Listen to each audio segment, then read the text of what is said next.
Hey everybody, this is Rydo and we're back to Hearthstone.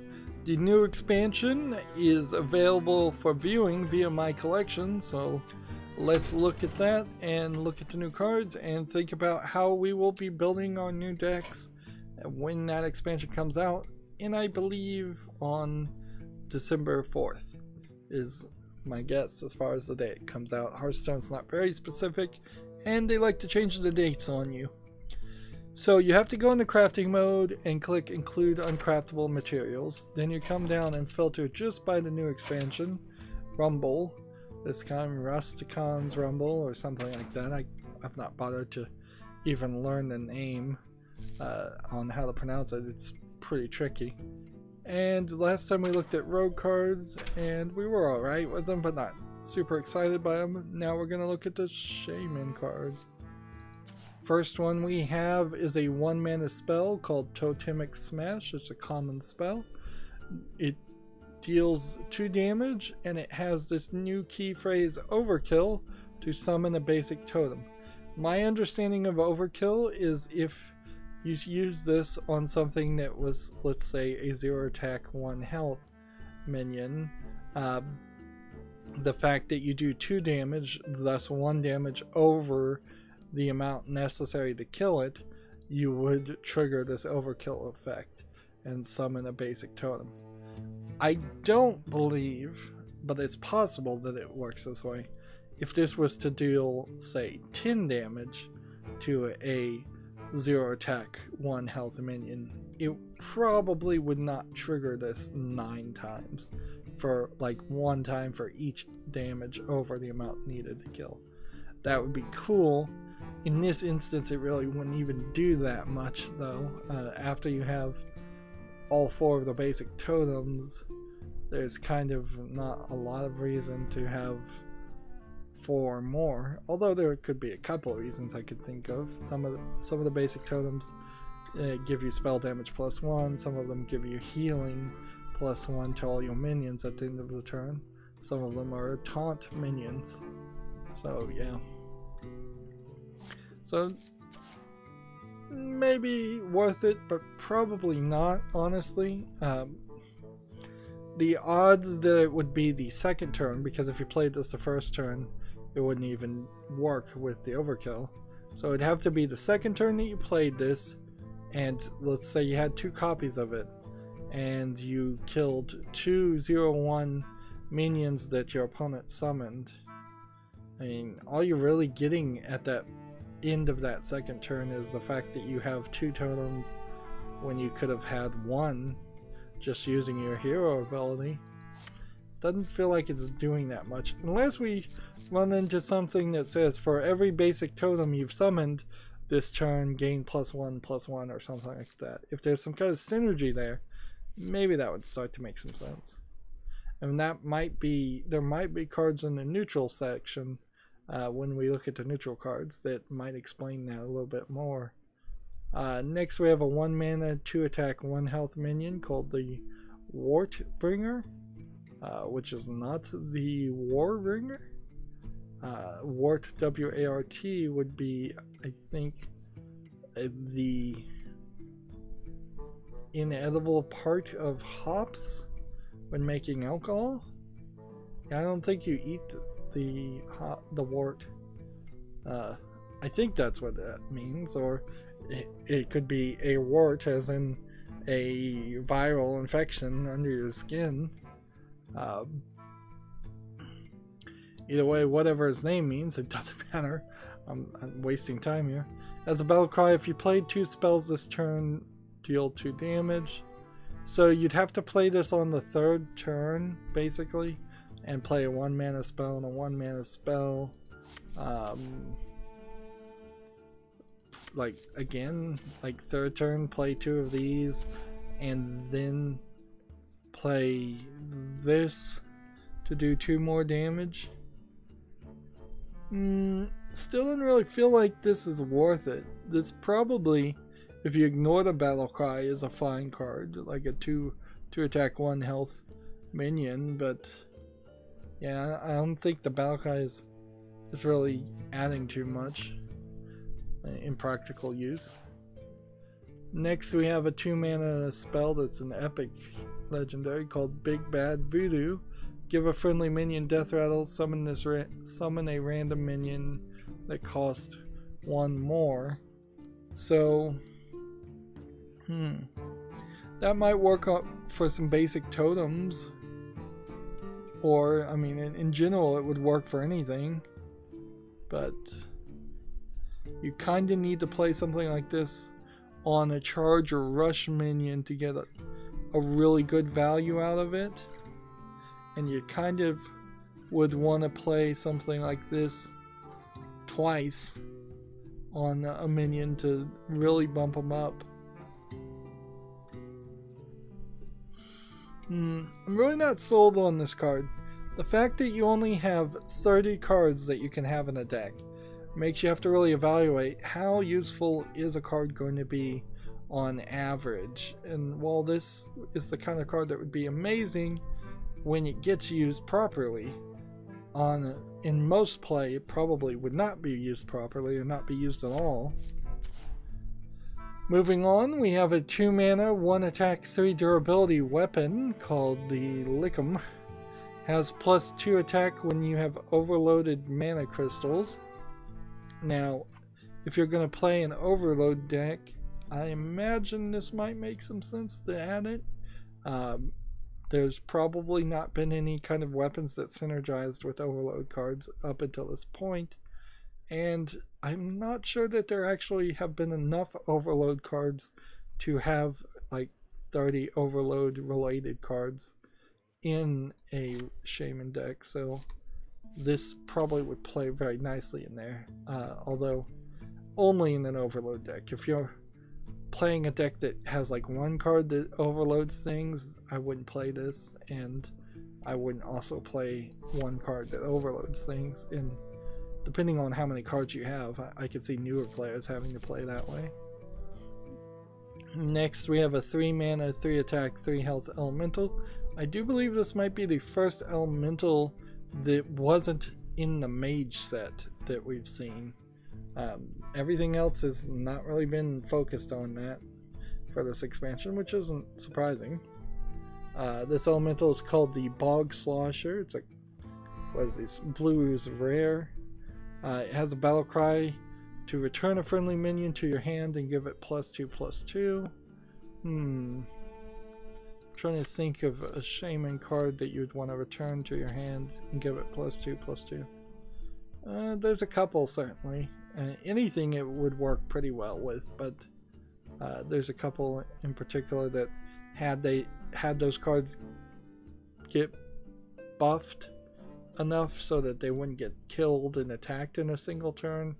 There's some more strategy you could play with that extra turn of time.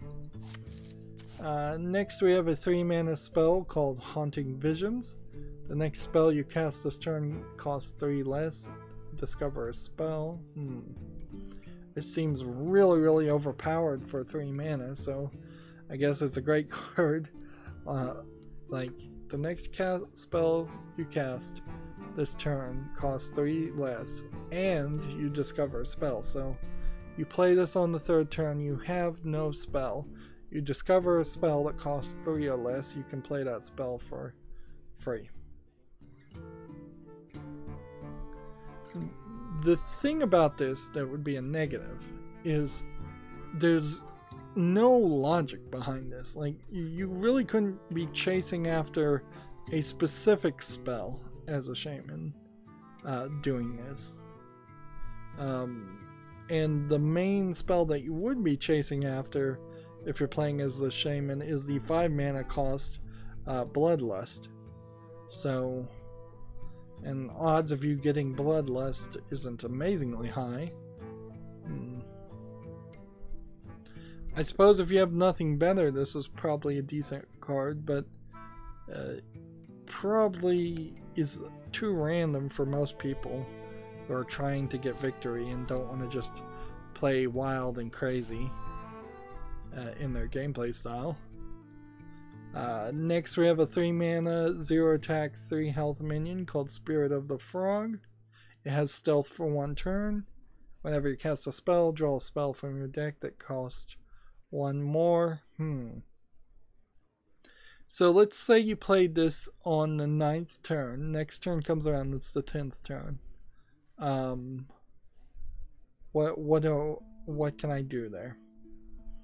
I could get a 1 mana spell, play it, then draw a 2 mana spell, play it, then draw a 3 mana spell and play it, and then draw a 4 mana spell and play it. And then that would give me a 5 mana spell, but 1, 2, 3, and 4 added together is 10, so I've used all 10 mana, and I have a 5 mana spell. But to do that, you would have to also have a 1 mana spell, a 2 mana spell, a 3 mana spell, and a 4 mana spell in your hand, in your deck, which means you're taking up like 5 card slots for no reason. Yeah, I don't quite get this one.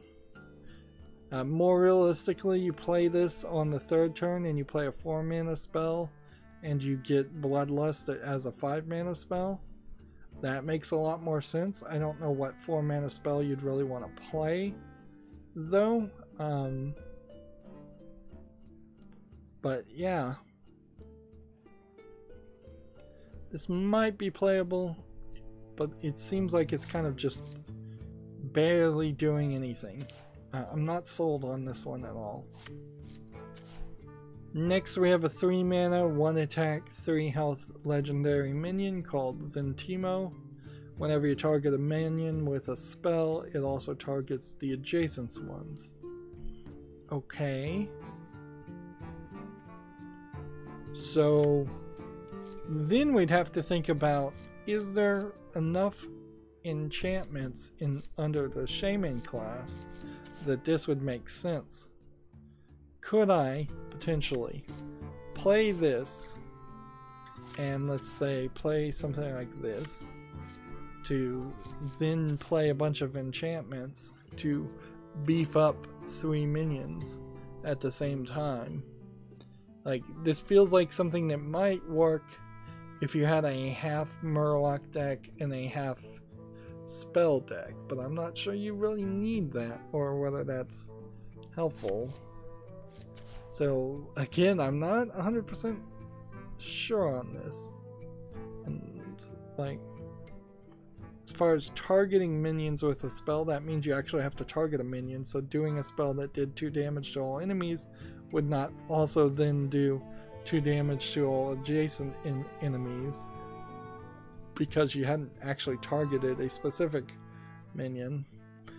And I don't think there's too many spells in the Shaman class that targets enemies either. So I'm still not sold on that.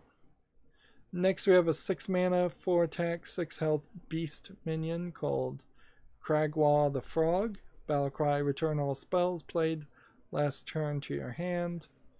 Again, it seems like they're pushing spells under the concept of a Shaman card, and I'm not sure that's going to really work. Particularly if you're playing overload spells. Like, that doesn't... that's not going to really help anything. Like, there's no way you could play a bunch of spells. You could play 4 1-mana spells that overloaded 1 mana crystals each.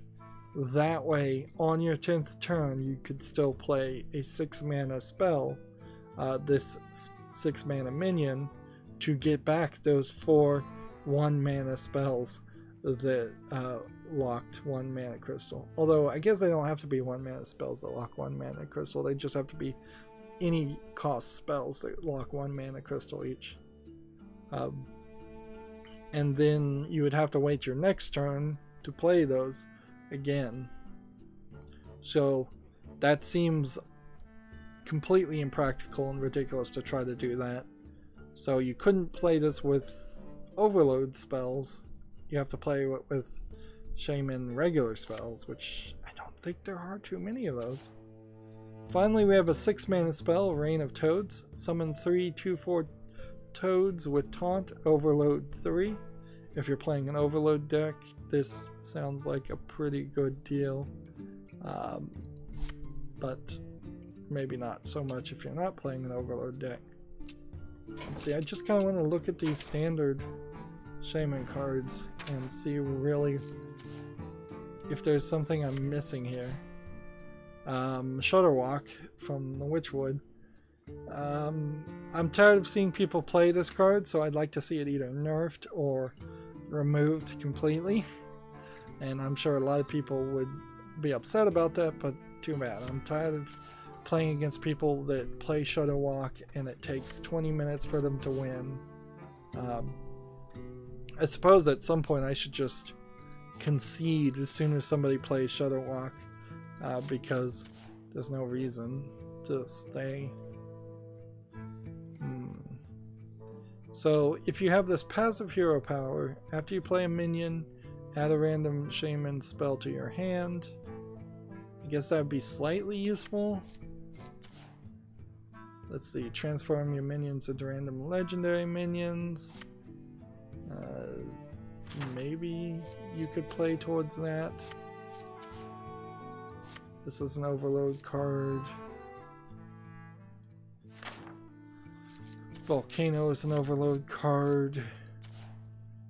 Let's see, Eureka is not an overload card.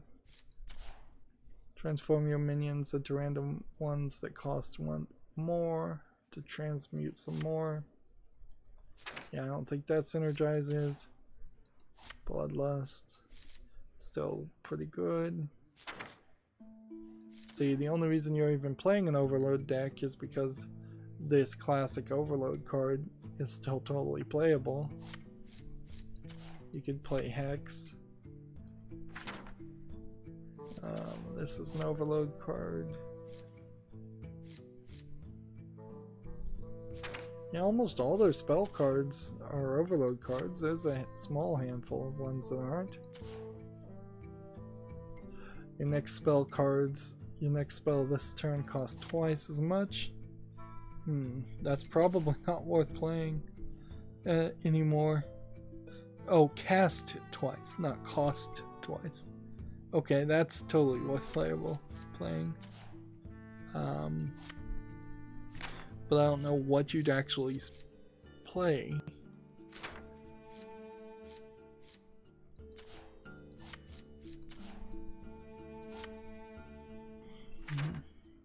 Yeah, there really isn't a lot of spell cards. Deal 8 damage to a minion overload.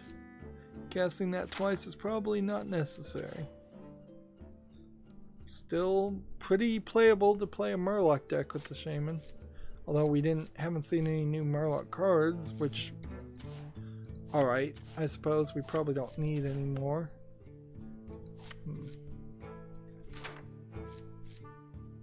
So yeah, there's definitely some cards that make playing an overload deck a little bit more easy. But that's kind of it for the Shaman cards. I'm not sure if what happens when I do these videos, which it always takes incredibly long amount of time, and I always start over here with the druid and make my way to the warrior. So I wouldn't be surprised if I start losing steam and losing energy halfway through. And I'm just less impressed with the cards because I'm in kind of a crankier mood. But certainly Shaman hasn't really impressed. Rogue didn't really impress. Priest had some interesting cards, but I'm not sure they're actually playable. But it could be that this is an accurate description of what's actually going on. It could be that I'm simply losing steam.